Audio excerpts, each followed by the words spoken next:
안녕하세요. 저는 서울 강서구에 사는 30대 초반의 직장 여성입니다. 제가 개인적인 일을 부끄러움을 무릅쓰고 이렇게 사연을 보내는 이유는 저의 파혼 사연을 얘기하고 마음을 정리하고자 함이고요. 또 한 가지는 세상 일이라는 게 참 신기하게도 내가 한 행동이 선행이든 악행이든 언젠가는 나에게 되돌아온다는 것을 꼭 구독자분들에게 말씀드리고자 함입니다.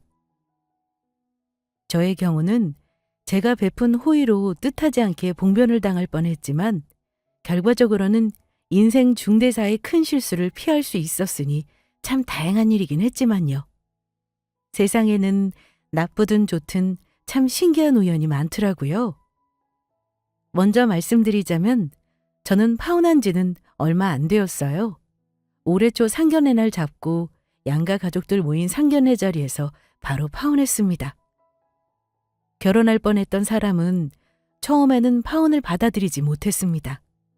제가 파혼하자고 선언하니까 그 자리에서 자기 집과 절연하겠다고까지 했지만 솔직히 말해 저는 부모 자식 간 인연이라는 건 그렇게 절연하겠다는 말 한마디로 끊을 수 있다고 생각하는 사람이 아니에요.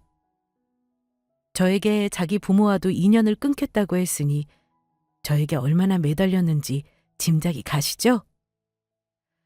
한 가지 안타까운 건 상견례 전에 결혼을 물렀으면 좋았겠다 싶긴 해요. 하지만 이것도 그 당시 나름의 사정이 있어서 어쩔 수 없었습니다. 일이 안 되려니까 그랬나 싶기도 하고요. 사실 저는 상견례 때 예비시모 얼굴을 처음 봤어요. 나중에 안 거지만 제가 상견례 전에 예비시모를 못 보고 바로 상견례를 한 것도 우여곡절이 좀 있었습니다. 주변 지인들은 제 파혼 얘기를 들으면 참 신기하다면서 그런 인연이 있을 수가 있냐고들 해요. 그 정도로 신기한 일인지 구독자분들도 저의 파혼 사연 끝까지 들어주셨으면 좋겠습니다. 남자친구와 결혼 말이 나온 건 만난 지 1년 남짓 되었을 무렵입니다. 둘 다 30이 넘은 나이이기도 했고 저보다는 남자친구 쪽에서 결혼을 조금 서두른 감은 있었어요. 지금 생각하면 우리 집이 여유 있는 집이라는 걸 예비 시댁에서 미리 알고 있어서 그러지 않았나 싶기도 해요. 만나면서 예비 남편은 우리 집이 잘 산다는 건 대충 알고 있었습니다. 부모님이 결혼 재촉한다는 말도 종종 했을 정도예요. 특히 예비 남편 엄마가 아들이 빨리 결혼했으면 좋겠다고 전해 들었습니다. 나도 내년이면 벌써 35이잖아.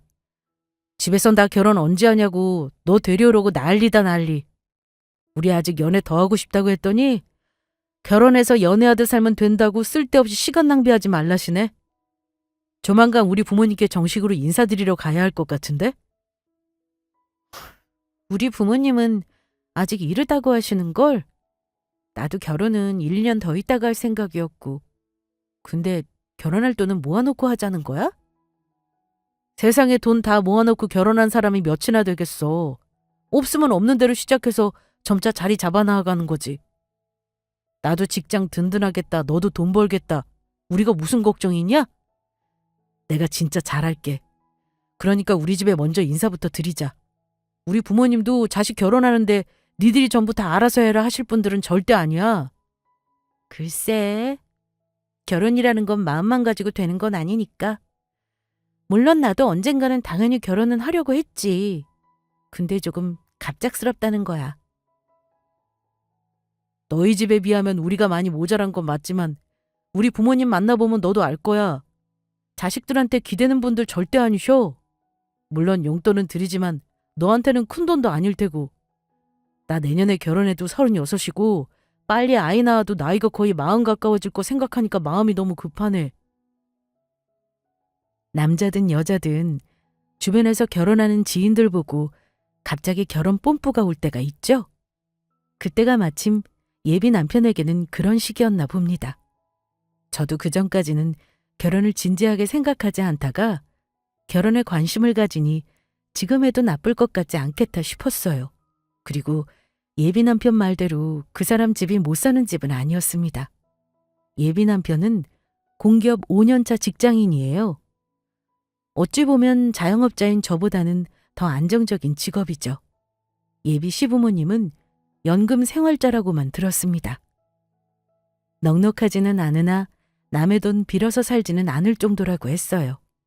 물론 남편과 남편 동생이 각자 부모님 용돈 겸 생활비는 어느 정도 드린다고 알고는 있었습니다. 결혼하자는 말이 나오고 경제 상황을 대충 맞춰보니 남자친구는 딱 전세자금 얻을 병은 여력이 되었고 저는 솔직히 말해 남자친구보다는 훨씬 경제 상황은 좋았습니다. 사실 결혼 말 나오고 나서 예비 시어머니와 몇 번 전화통화를 한 적이 있어요. 데이트 중에 예비 남편에게 전화가 온 적이 있었거든요. 그때 저를 굳이 바꿔달라고 하셨습니다. 저는 너무 어색해서 싫다고 마다했지만 막무가내로 예비 남편이 전화기를 건네더라고요. 하지만 걱정과는 다르게 예비 남편 어머니는 제 얼굴을 보지도 않으셨으면서 벌써 며느리가 될 사람처럼 반가운 목소리셨습니다. 우리 아들한테 얘기 많이 들었다. 얼굴 보기 전이지만 내 아들이랑 결혼할 여자이니까 말 놔도 되지? 네, 그럼요. 말 편하게 하셔요. 그리고 저에게 하실 말씀이 뭘까요, 어머니? 뭐긴! 얼른 얼굴이나 보자는 거지. 우리 아들한테 전해 들었겠지만 나는 우리 아들 잘났다고 아들 장사하듯 결혼시키는 시어머니 아니다. 내가 결혼 재촉하는 건 아무래도 우리 아들이 나이가 걱정돼서야. 주변에서 보면 다들 그 나이에 애 둘은 낳고 사는데 너무 조바심이 나서 말이다. 그래서 재촉하는 거지 다른 이유는 없어. 그러니 너도 마음 편히 먹고 조만간 인사하러 오렴? 얼굴이나 한번 보고 싶구나. 마침 집도 가까우니 얼마나 좋으니. 이게 다 인연이라서 그런 거지. 네, 어머니. 그렇게 말씀해 주셔서 감사합니다. 우리 부모님 인사드리고 되도록 빠른 시일 내에 인사드릴게요. 그래. 결혼 전에 자주 보면 너도 부담스러울 테니 상견례 전에 정식으로 보는 걸로 하자꾸나. 생각보다 쿨한 예비 시모 태도에 저는 마음의 부담이 한결 덜어졌습니다. 그 후 부모님께 결혼을 고민 중이라는 말씀도 드렸는데 부모님 반응이 예상과 달리 결혼을 하라고 나오시더라고요. 엄마는 천천히 해도 된다고 하셨지만 아빠는 여자 나이 30이면 이제는 결혼을 생각할 나이가 맞다면서 얼굴이나 한번 보자고 하셨습니다. 그렇게 우리 집에 인사를 드렸을 때 부모님은 너무 좋아하셨어요. 다른 건 몰라도 저를 좋아하는 마음은 확실히 알겠다면서 아빠는 아꼈던 술까지 꺼내실 정도였습니다. 저는 양가 부모님 인사하고 상견례까지 하면 결혼 준비의 절반은 다 한 거라고 들었습니다. 우리 부모님은 예비 사이를 보고 나서는 저에게 결혼을 굳이 멀리 잡지 말고 이듬해 봄으로 되도록 빨리 잡으라고 하시더라고요. 그렇게 남자친구의 집에 정식으로 인사 가는 날을 잡아놓고 양가 부모님 합의하에 상견례 전이지만 먼저 결혼 날짜를 잡았고 남자친구와는 결혼 준비를 시작했습니다. 이건 남자친구 어머니, 그러니까 예비 시모의 푸시 때문이기도 했습니다. 결혼 준비라고 해봤자 집 얻기 전에 일단 결혼 날짜에 예약 가능한 식장을 알아보고 신혼여행지 예약을 하는 정도였습니다. 아무리 시어머니가 얼굴 보기도 전부터 저에게 며느리로 생각하신다지만 우리 마음대로 상견례 전에 신혼집까지 알아보는 건 아닌 것 같아서 그건 그냥 양가 부모님 의견 두고 결정하기로 했고요. 그런데 저와 처음 통화를 하고 난 이후 예비 시어머니는 제 연락처를 어찌 아셨는지 저에게 한두 번 전화를 하셨어요. 그리고는 이런 말씀을 하셨습니다. 서연아, 어차피 내년 초에 결혼할 예정인데 형식적인 절차가 뭐 그리 중요하겠니? 날도 잡았으니까 니들이 알아서 미리미리 결혼 준비할 수 있는 건 해놓으렴. 나는 아무래도 상관없다. 간섭할 생각 없으니까 하고 싶은 대로 해. 네, 안 그래도 동훈 오빠가 얘기하더라고요. 미리 준비할 건 하자고요. 그래서 미리 식장 같은 건 잡아놓으려고 해요. 그런데 간섭 안 하겠다는 예비 시모가 넌지시 이런 말을 꺼냈습니다. 그래서 말인데 너도 사업을 하고 네 친정도 우리보다는 많이 여유롭다니까 내가 어렵게 부탁을 좀 하려고 해. 상견례 때 얘기는 하겠지만 그래도 대충은 조율이 돼야 할 듯해서 말이지. 그 신혼집 말이다. 동원이는 전세로 시작하겠다는데 나는 암만 해도 집을 사는 게 좋을 듯해 보이거든. 요즘은 남자들이 꼭 집을 해오는 게 규칙은 아니잖니. 너도 부모님께 말씀드려서 집을 사는 쪽으로 한번 생각해봐. 딸이 집 해달라고 하면 네 부모님이 어디 모른 척 하시겠니? 너 집도 잘 산다며. 내가 아무리 생각해도 전세는 아니지 싶다. 여유 있는 쪽에서 보태준다면 내가 마음이 좀 편할 듯 싶어서 그래. 예비 시어머니는 저에게 친정집 도움을 받아서 집을 사는 게 어떠냐는 말을 대놓고 하셨습니다. 하지만 무례하다기보다는 의견을 물어보시는 의도로 들렸어요. 그래서 아무 생각 없이 친정엄마에게 말씀드렸습니다. 그런데 엄마는 걱정스럽게 말씀하셨어요. 아니 그 집 엄마는 만나기도 전에 우리더러 돈 보태라는 소리부터 한다니? 상견례할 때 그 집 사정 들어보고 나도 집 사는 건 도와줄 생각은 하고 있었다만 얼굴도 보기 전에 그런 말을 들으니 썩 기분은 좋지 않구나. 엄마 그런 거 아니야. 어머니는 그냥 우리 집이 여력이 되는지만 물어보신 거지 다른 의도는 없어. 엄마 알다시피 나도 혼자 힘으로 지금이라도 마음만 먹으면 집 살 수 있는 여력 있는 거 알잖아. 괜히 내 말 듣고 오해하지 말어라. 엄마가 은근히 기분 나쁘다고 하셔서 저는 다급히 수습을 하긴 했습니다만 어쨌든 엄마는 예비시모가 신혼집 사달라는 말을 부모님께 하라고 했다는 걸 마음에 걸려하시긴 했습니다. 어쨌든 그런 일이 있었지만 결혼을 물을 만한 큰일은 아니었으니 큰 문제는 없었어요. 정식으로 예비시댁이 인사드리러 갈 날짜를 앞두고 저는 엄마랑 백화점에 가서 고심의 선물을 준비하기도 했습니다. 엄마는 여전히 30에 결혼하는 것도 빠르다고 하셨지만 예비 사위를 보시고는 꽤나 마음에 드셨는지 더는 안 좋은 말씀은 하지 않았습니다. 다만 저에게 결혼은 현실이라는 말은 하시면서 지금은 시댁에서 저를 아주 마음에 들어하고 좋아한다고 해도 막상 결혼해서 가족이 되면 생각과는 다를 수도 있다는 당부는 해주셨습니다. 서연아, 엄마는 사실 걱정이야. 결혼하는데 나이는 중요하지 않지만 사실 신중해야 하는 거거든? 다행히 김서방이나 너희 시부모 될 양반들이 너를 좋아하는 게 보이니 엄마가 안심이긴 하다만 결혼하면 또 지금과는 다를 수도 있어. 그래도 신랑이 제일 중요하니까 살다가 힘든 일이 있더라도 둘이 싸우지 말고 현명하게 해결하고 살아. 알았지? 엄마, 걱정하지 마. 내 친구들 시집가기 전부터 시어머니 때문에 마음고생하는 애들 꽤나 있어. 그거에 비하면 나는 아무것도 아니지. 예비 시어머니 봐봐. 나 보기도 전에 마음에 든다고 난리시잖아. 너를 왜 마음에 들어 하겠니? 네가 부모가 없어, 돈이 없어, 아님 인물이 없어. 다 자기 아들에게 좋은 혼처인 줄 알아보고 그러는 거지. 네가 좋다니 어쩔 수 없지만 만나기도 전에 너한테 돈 얘기부터 했다는 게 사실 마음에 걸리긴 해. 인사하러 가서 어떤 분들인지 잘 보고 와. 엄마는 예비 시모가 저에게 만나기도 전부터 결혼자금 얘기하신 걸 마음에 걸려 하셨지만 제가 좋게 좋게 말씀드리고 안심시켜 드렸습니다. 저는 그때까지만 해도 흔히 말하는 예비 시모의 기선제압도 없었고 좋은 분위기에서 양가 축복받으며 평범하게 결혼할 수 있을 줄 알았습니다. 물론 완벽하진 않았어요. 기왕이면 저도 시댁이 넉넉해 집 한 채 떡 하니 사줄 정도면 얼마나 좋겠습니까? 하지만 저처럼 시어머니 갑질 없이 결혼 준비하는 것도 복이라고 생각하고 결혼 준비를 하리라 마음을 먹었습니다. 그런데요. 하필 예비시댁에 인사하러 가기 며칠 전날 저에게 안 좋은 사건이 생기고 말았습니다. 그날은 저녁에 집에서 할 일이 있어서 가게를 조금 일찍 정리하고 집으로 가는 중이었습니다. 집에서 운전에 10분 거리지만 그날 하필이면 차가 문제가 생겨 정비소에 맡기고 걸어서 가고 있었죠.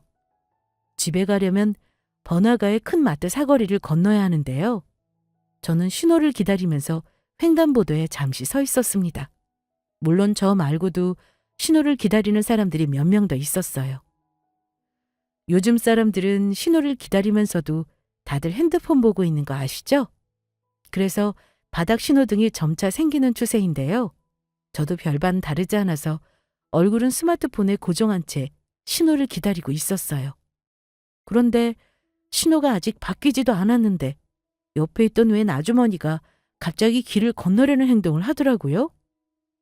그런데 문제는 바로 그 순간 보행 신호로 바뀌기 전에 빨리 지나가려는 승용차가 횡단보도로 돌진하는 모습이 보였다는 겁니다. 순간 저도 모르게 본능적으로 무단횡단을 하려는 아줌마의 팔을 낚아챘습니다. 낚아채는 순간 자동차는 그 아줌마의 바로 옆으로 스쳐 쌩하니 지나가며 요란하게 경적을 울리더라고요.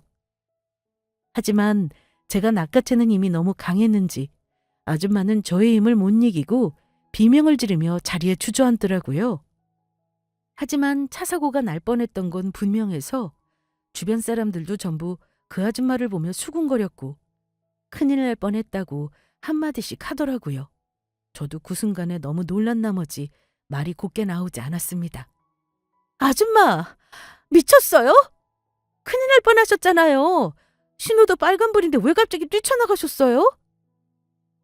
저는 주저앉은 아줌마를 일으켜 세우며 한마디 했습니다. 고맙다는 말을 들으려고 한 일은 아니었지만 제가 아니었으면 큰 사고가 날 뻔했기에 적어도 싫은 소리는 안 들을 줄 알았습니다. 하지만 제 덕에 교통사고를 면한 그 아줌마는 예상 밖의 반응을 보이더군요. 아이고 아파라. 나 혼참 빨리 뛰어갔으면 건널 수 있었는데 이게 뭐야? 이봐요 아가씨. 새파랗게 젊은 사람이 지금 어른한테 왜 소리를 지르고 난리야? 내가 건넌다는데 사람을 왜 붙잡느냐고. 저는 그 아줌마의 반응에 어이가 없어서 처음에는 대꾸도 못하고 말문이 막힌 채 가만히 있었습니다. 그러자 제가 구해준 아줌마는 더 포악스러운 목소리로 저를 다그치더군요. 그러면서 한쪽 팔로는 자기 손목을 주무르며 아픈 듯한 표정을 지었습니다. 아가씨, 사람 말이 안 들려? 아유, 아파 죽겠네. 아무래도 넘어지면서 손목을 잘못 짚은 것 같구만. 이거 어쩔 거야, 아가씨? 왜 멀쩡한 남의 손목을 아작내느냐고? 그제야 저는 정신이 퍼뜩 들었습니다. 사람 큰일 날 뻔한 거 구해줬더니 뭐 이런 경우가 있나 싶어 저보다 나이 많은 어른이지만 한마디 해야겠다 싶더라고요. 아줌마, 정신 차리세요. 지금 그깟 손목이 문제예요? 아줌마 지금 큰일 날 뻔하셨다고요. 제가 안 붙잡았으면요. 진짜 큰 사고 날 뻔하셨어요. 조금 전에 아줌마 바로 옆으로 지나간 차 못 보셨어요? 사고 면한 거 다행인 줄 아셔야지. 지금 저한테 한 소리 하시는 건 진짜 상식 밖의 행동이거든요? 뭐라고 상식 밖? 이봐요 아가씨. 내가 사고가 나든 말든 무슨 상관인데 왜 남의 일에 오지랖이야? 누가 도와달랬어? 왜 건너려는 사람을 잡아서 다치게 해? 이거 어쩔 거야? 내 손목 어쩔 거냐고? 운해를 원수로 갚는다는 말이 딱 이런 건가 싶었습니다. 저도 사람인지라 아무리 나이가 많으신 분이라고 해도 이런 상황에서 예의를 지키고 싶지는 않았습니다. 주변에서 말다툼을 보던 사람들은 하나둘 자리를 떠났지만 대부분 아줌마에게 한 소리를 하긴 했습니다. 하지만 막무가내 아줌마는 다른 사람들 말은 귀뚱으로 듣고 저에게 소리만 질렀습니다. 이 아가씨야! 내가 어쩔 거냐고 묻잖아! 이거 내 손목 어쩔 거냐니까? 아줌마, 뭘 어째요? 아줌마 살려줬더니 지금 저더러 아줌마 손목 다친 거 물어내라고 하는 거예요? 아가씨, 내가 사고 날지 안 날지도 모르고 길을 건너려고 했겠어? 사람 다치게 해놓고 왜 어른한테 화를 내고 그래? 아무튼 아가씨 나한테 연락처 내놔. 나 오늘 일 절대 그냥 못 넘어가. 지금 당장 경찰서 가서 고소 때리려니까 순순히 합의금을 주던지 아니면 전과자가 될 건지 둘 중 하나 선택해. 뭐라고요? 합의금이라뇨? 사람 죽을 뻔한 거 살려줬더니 지금 뭐 하는 짓이에요? 나야말로 아줌마 고소하고 싶네요. 아줌마 어디 가서 이러시면 안 돼요. 요즘 젊은 사람들 아줌마같이 행동하면 절대 가만 안 있거든요? 저도 제 갈 길 갈 테니까 아줌마도 갈 길 가세요. 서로 똥 밟았다 치자고요. 저는 더 이상 그 이상한 아줌마와 말을 섞기 싫어서 서로 갈 길을 가자고 했습니다. 하지만 제가 뒤돌아선 순간 그 아줌마가 이번에는 어깨에 맨 제 가방을 확 낚아채더군요. 야! 어딜 튀려고 해? 나이 든 사람을 다치게 해놓고 지금 도망가겠다 이거니? 가려면 나랑 지금 경찰서를 가자. 그 아줌마는 제 가방을 손에 들고 제가 가려던 방향과 다른 방향으로 걸어가더라고요. 저는 인내심을 잃을 뻔했지만 끝까지 참고 아줌마가 들고 가는 저의 가방을 도로 빼앗았습니다. 아줌마! 저야말로 지금 당장 경찰서 가서 아줌마 신고해버리고 싶은데 참는 거라는 것만 알아두세요. 좋게 말할 때 제 갈 길 가시자고요? 사람 밀쳐서 찻밭들여 놓고 뭐가 어째? 난 그런 거 몰라! 암튼 나는 지금 몸이 잘못된 게 분명하니까 합의금 내놓을 생각부터 해. 안 주겠다면 지금 당장 경찰서 가자 이거야. 기가 막혀서 정말. 아줌마, 내가 아무리 돈이 많아도 아줌마 같은 사람한테는 단돈 100원도 못 주겠네요. 어디 신고하려면 해보시던가요. 저기 CCTV 보이죠? 저거 돌려보자고 하면 누구 잘못인지 단번에 보이겠네요. 저는 무서울 거 없어요. 신고하려면 하세요. 누가 더 골치 아플지 보자고요. 자요, 내 연락처 여기 있으니까 얼마든지 연락하세요. 저는 어른이고 뭐고 너무 화가 나서 쏘아붙였습니다. 하지만 제가 아줌마에게 건넨 전화번호는 진짜는 아니었어요. 여기서 헤어지면 그만인데 굳이 진짜 연락처를 줘서 골치 아프고 싶지 않았습니다. 주변 사람들도 황당한 듯 아줌마에게 한마디씩 던지기 시작했죠. 그 아줌마, 내가 아까 봤는데 사람 그러는 거 아니오? 저 아가씨 아니었으면 벌써 황천길 갔을지도 모르는데 참네. 살다 이런 꼴을 다 보네. 경찰 부르면 내가 증인할 테니 한번 불러보세요. 그러자 그 아줌마는 주변 사람들에게도 소리를 질렀습니다. 내가 아파 죽겠다는데 다들 왜 난리들이야? 아무튼 아가씨, 연락처를 줬으니까 나도 오늘 당장 병원 가서 진단서 끊을 테니 그런 줄 알아. 아무래도 입원해서 검사해야겠네. 내가 치료비 싹 다 청구할 테니까 두고 봐.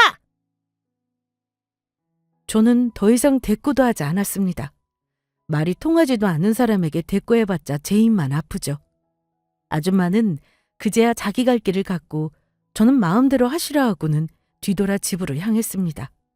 하지만 생각할수록 열받고 분이 안 풀리더라고요.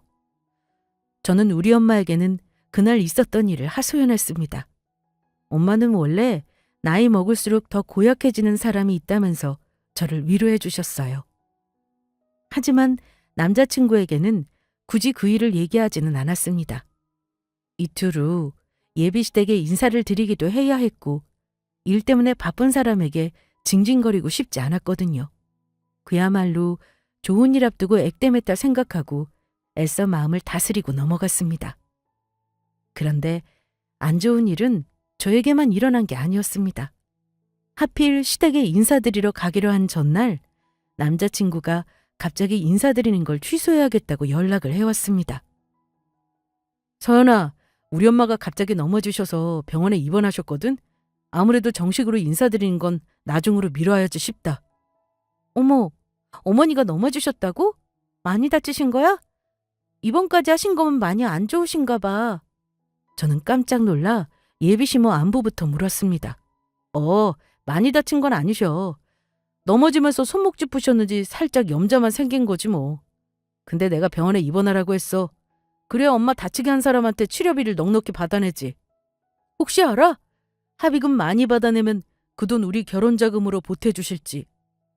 뭐? 그런 말이 어딨어. 근데 어머니가 혼자 다친 게 아니셔?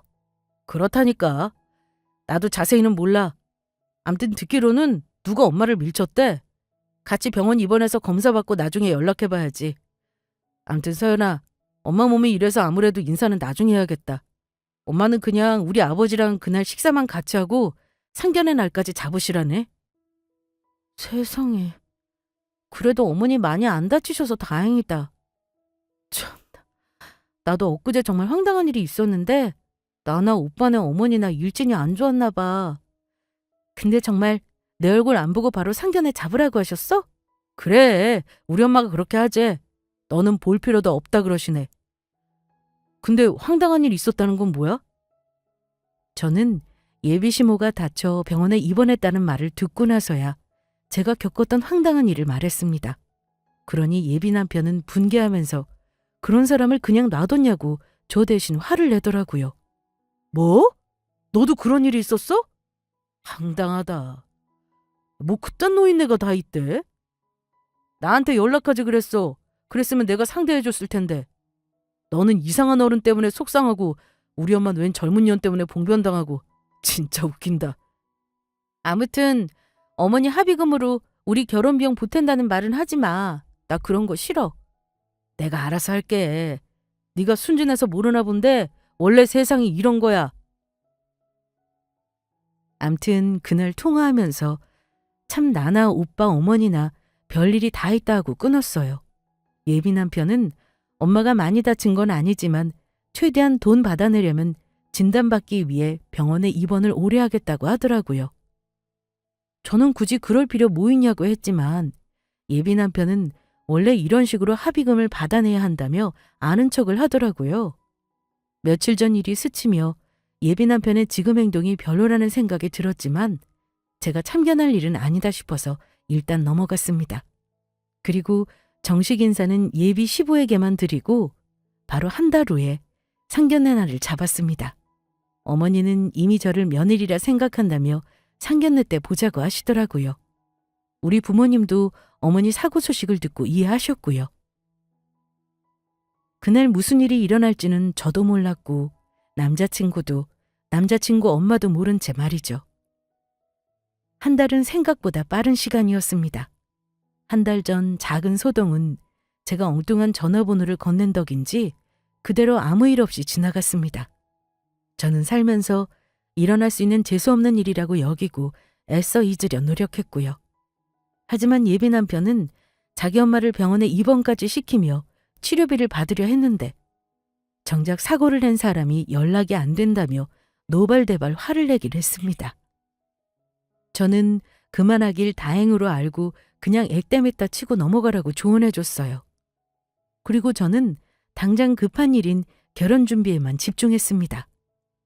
상견례 날 우리 가족은 설레는 마음으로 고심해서 예약한 상견례 장소에서 예비 씨가 식구들을 기다리고 있었습니다.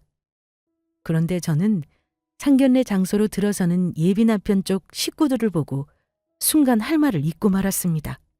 왜냐하면 식당에 들어서는 예비 시어머니가 초면이 아니었기 때문입니다. 저는 들어서는 예비 시모를 보자마자 누군지 알아보겠더군요. 그 여자는 바로 며칠 전 제가 횡단보도에 서 있다 사고를 막아주었지만 저에게 합의금을 요구한 그 아줌마였습니다. 어떻게 제가 그 얼굴을 잊을 수 있겠습니까? 그러고 보니 내가 왜 저 목소리를 못 알아챘을까 싶더군요. 그 막대 먹은 아줌마가 내 시어머니가 될 뻔한 사람이었다니. 세상에 어찌 이런 일이 있나 싶었죠. 다시 한번 말씀드리지만 사람 인연이라는 게 어느 자리에서 어떻게 또 만나게 될지 모르는 일이더라고요. 일이 이렇게 꼬이려고 미리 시어머니 얼굴을 못 봤나 싶고 황당하더군요. 우리 부모님은 자리에서 일어나 공손하게 인사를 했지만 저는 허리를 굽혀 인사도 하지 않았습니다. 그러자 우리 부모님은 당황하시며 저를 쳐다보셨어요. 하지만 알아본 건 저뿐만이 아니었습니다. 예비 시모 역시 저를 보더니만 흠칫 놀라긴 마찬가지였어요. 그러더니만 눈을 크게 뜨고는 저를 뚫어지게 보기만 하더군요. 저는 아줌마가 쳐다보는 눈을 피하지 않고 똑바로 마주봤습니다. 서연아, 너 왜 사돈어른한테 인사를 안 하니? 얼른 인사해야지. 어서 인사해, 얼른. 엄마는 저를 툭 치며 저리 말씀하셨습니다. 하지만 저는 바로 자리에서 뛰쳐나가고 싶은 마음을 애써 누르며 말했습니다. 엄마, 아빠, 오늘 상견례 안 해도 될 것 같아요. 그냥 일어나서 집에 가요. 저의 말을 듣고 우리 부모님뿐 아니라 예비 남편과 시가 식구들도 놀라긴 마찬가지였습니다. 소연아, 너 왜 그래 갑자기? 우리 부모님 지금 막 오셨는데 설마 우리 조금 늦었다고 화난 거야? 하지만 예비시모는 저를 알아보고 나서는 아무 말도 못하고 안절부절 못하는 모습이었습니다. 아니, 도저히 내가 용납 못할 것 같아서 말이지. 아무리 오빠가 좋아도 이 결혼은 아니다 싶네. 뭐? 갑자기 너 왜 그래? 오늘 이 자리 상견례야. 우리 부모님 앞에서 너무 무례한 거 아니냐? 무례? 글쎄, 내가 왜 이러는지 알면 무례라는 말 못할 텐데. 나는 오빠한테도 실망이다. 정말 사람 다시 보게 되네. 아줌마, 아줌마 맞죠? 저랑 싸운 그 아줌마잖아요. 저는 예비시모를 똑바로 보고 말했습니다. 아줌마, 저 누군지 알아보시는 거 맞죠? 저만 알아보는 게 아닌 것 같은데. 와, 세상 진짜 좁다. 아줌마, 한 달 전에 무단횡단 하려는 거 제가 구해줬더니 저더러 합의금 달라고 한 그 아줌마 맞죠? 제가 하는 말에 그 자리에 온 가족들이 전부 눈이 휘둥그레져서는 놀라더라고요. 아줌마, 그러고 보니 저 정식으로 인사하러 가는 날 병원에 입원했다고 한 이유가 저랑 마주친 일 때문이었나 봐요? 합의금 때문에 말이죠? 근데 제가 연락처 엉뚱하게 적어줘서 꽤나 열받았겠어요. 예비시모는 당혹스러운지 얼굴도 제대로 못 들고 기어들어가는 목소리로 이러더군요. 어머, 예. 일을 어쩌면 좋아. 예, 그 일은 이미 지나간 일이잖니. 어찌 세상에 이런 일이 있지? 그 일은 내가 사과하마. 어쨌든 너도 사람을 함부로 낚아챈 건 사실이잖니. 우리 부모님은 당연히 제가 말했으니 그 사건이 무슨 일인지 알고 계셨고 이내 표정이 싸늘하게 굳었습니다. 남자친구는 돌아가는 상황을 보고 저와 자기 엄마가 초면이 아니라는 걸 알았는지 자기 엄마에게 되물었습니다. 엄마, 지금 이게 무슨 상황이에요? 지금 서연이가 말하는 일이 엄마 밀쳐서 입원하게 만들었다는 한 달 전 사고 맞아요? 아줌마는 어지간히 창피스러운지 얼굴이 벌개져서는 말없이 고개만 끄덕였습니다. 오빠도 기억하지? 내가 말했던 그 일. 어이가 없다. 내가 살려줬더니 합의금 내놓으라고 억지 부린 사람이 오빠 엄마라니. 오빠도 똑같아. 합의금 더 받자고 병원에 어머니 입원하게 권유했잖아? 나는 그런 집안 사람들하고 식구로 못 지내. 미안한데 우리 여기서 그만하자. 그때 저의 말을 듣고 당혹스러워하던 예비시모가 한 달 전 악을 쓰던 모습과는 완전 다른 태도로 말하더라고요. 서연아, 미안하구나. 내가 너랑 전화로 얘기할 때는 얼마나 너한테 잘해줬는지 알잖아. 한 달 전 일은 그야말로 사고였어. 내가 예민하게 군 건 맞지만 어쨌든 너도 버릇없이 행동한 건 맞잖아. 그 일로 파혼하는 건 말도 안 돼. 네 말대로 내가 어이없는 행동했다면 그건 인정하마. 사과할 테니 일단 자리에 앉자. 응? 아줌마, 저는 그럴 생각 없다니까요. 왜요? 지금이라도 합의금 드리면 조용히 파혼하고 물러나실래요? 병원에 입원까지 했다면서요. 합의금 얼마 원하시는데요? 어디 한번 액수 불러보시죠. 제가 드릴 테니까 불러보시라고요. 어머, 합의금이라니. 아니야, 얘. 그때는 내가 너무 아파서 잠시 이성을 잃은 거지. 합의금 같은 거 노린 적 없어. 너도 참 별 험악한 소리를 다 한다. 절대 그런 마음 없으니까 서연아. 마음 풀고 그 일은 나중에 너랑 나랑 다시 만나서 얘기하자. 응? 예비시모는 저에게 간절하게 말했습니다. 하지만 저는 그럴 마음이 없었습니다. 겨우 잊었는데 한 달 전 악을 쓰던 그 아줌마 모습이 떠오르며 이런 사람이 내 시어머니가 될 뻔했다는 게 너무 끔찍했습니다. 당혹스러워하는 남자친구 가족들을 뒤로 하고 저는 우리 부모님께 그만 자리를 피하자고 했습니다. 엄마, 아빠, 이 아줌마가 저한테 합의금 내놓으라고 한 그 사람이에요. 아무래도 오늘 상견례는 안 해도 될 것 같네요. 저 이 결혼 안 해요. 그러니까 우리 그만하고 집에 가요. 그래, 서연아. 뭐 이런 우연이 다 있다니. 네가 싫다면 안 하는 게 맞아. 여기 더 있을 필요 없겠구나. 가자. 저기, 초면에 우리도 참 당혹스럽네요. 아무튼 죄송합니다만 우리 딸 말대로 이 결혼은 서로 인연이 아닌 듯 하네요. 그만 일어나겠습니다. 결혼 같은 중대 사회는 조금이라도 찝찝한 일이 있으면 안 되는 게 맞죠. 저는 댁에서 우리 딸 얼굴도 보기 전에 결집 사내라는 말 듣고 아니다 싶긴 했습니다. 아무튼 우리 딸이 그런 일 겪은 게 차라리 다행이다 싶군요. 그만 우린 가보겠습니다. 결혼은 없던 일로 하죠.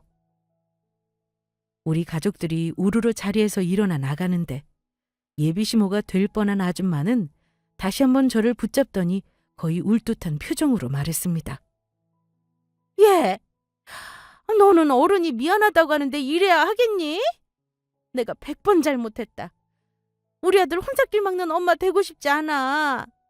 네가 싫다면 너희 결혼에 일절 관여 안 하마. 그러니까 얼른 부모님 모시고 앉아. 어? 부탁하마. 아줌마, 하나를 보면 열을 안다는 말, 그 말 하나도 틀린 말 아닌 거 알죠? 아줌마가 결혼 간섭 안 하는 게 중요한 게 아니라요. 아줌마 기본 인성이 문제라는 거예요. 아줌마 아들도 똑같아요. 푼돈 받아내려고 병원에 입원까지 하라고 하는 게 정상이에요?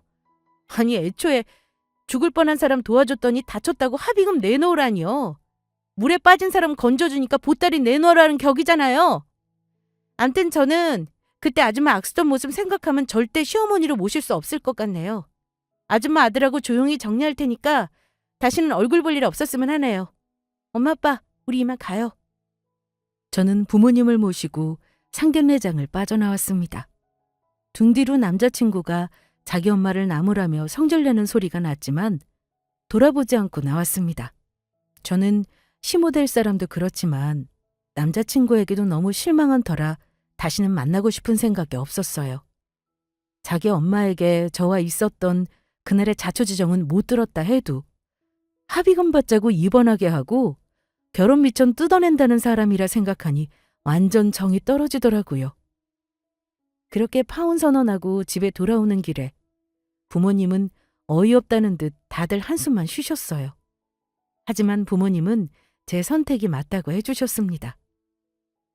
너 결혼 깬 건 잘한 일이야. 은혜를 원수로 갚는 사람들인데 경우라는 걸 알겠냐고. 엄마가 그랬지? 결혼 전에야 좋은 며느리 얻으려고 무슨 짓이든 못하겠어?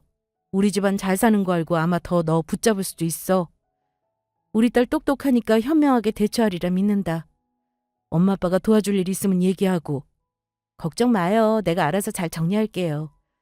결혼했으면 나한테 본색 드러냈겠지? 어우 소름 끼쳐. 인연이 안 될라니까 이런 일이 있나 봐 엄마. 그날 이후 남자친구 엄마는 저에게 따로 연락을 몇 번 더 했습니다. 혼사를 깰 수 없다고 미안하다며 사과를 했지만 아무리 사과를 하셔도 저는 도저히 용납이 안 되더라고요. 파혼을 못 받아들이는 건 남자친구였습니다. 파혼하고 나서도 저에게 매일 연락해서는 저를 붙잡더라고요. 지금은 완전히 정리했지만 불과 2달 전에만 해도 저에게 결혼하자고 조르면서 저를 붙잡았습니다.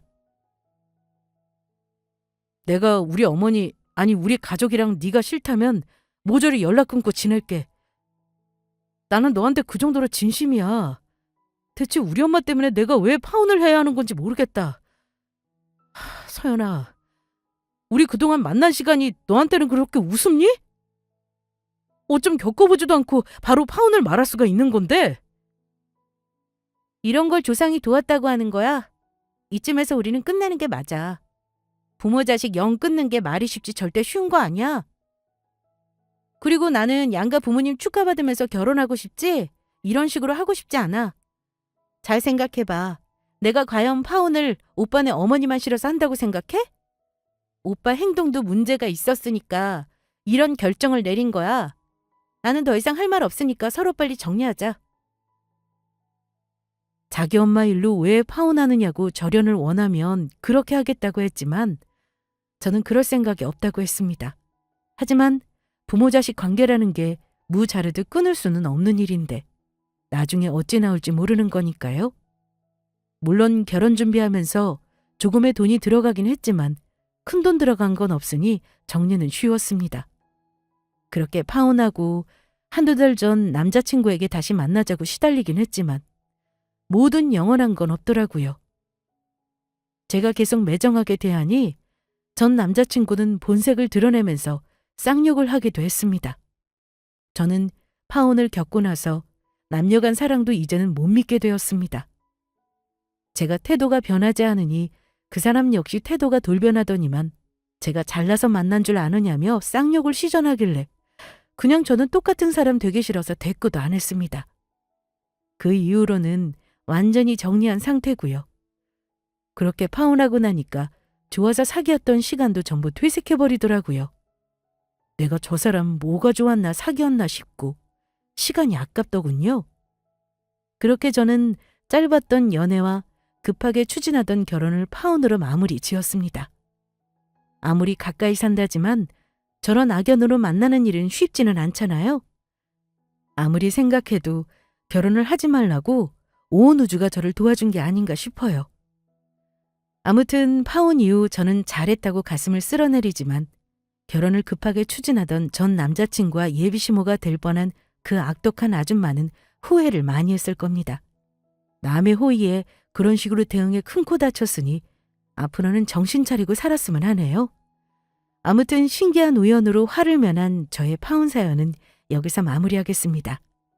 아울러 구독자분들께 요즘 세상에는 내가 아무리 좋은 의도를 가지고 있어도 받아들이는 사람이 호의로 생각하지 않을 수도 있다는 걸 당부하고 싶어요. 사연 끝까지 들어주셔서 감사합니다.